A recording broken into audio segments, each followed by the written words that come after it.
State Senator, Mayor, Congresswoman Mimi Walters of California. You're recognized for 5 minutes. Thank you, Mr. Chairman. My questions will be directed to Mr. Archambault. First, the supporters argued that Medicaid expansion would increase jobs. Has this happened?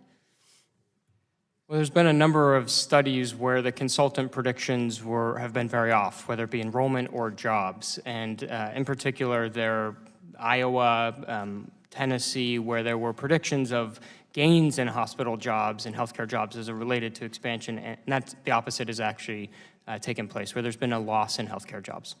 Okay, and during the conception of the ACA, supporters argued that Medicaid expansion would stop hospital closures. Has this been the case?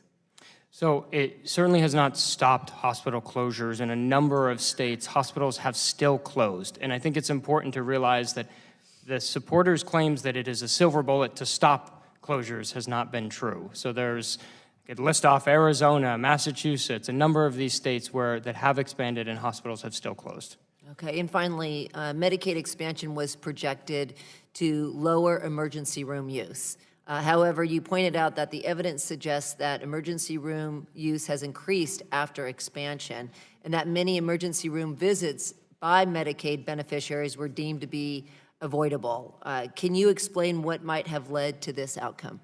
Sure, and my experience is not just influenced by the ACA. I live in Massachusetts and worked on Romney Care and have studied Romney Care very closely.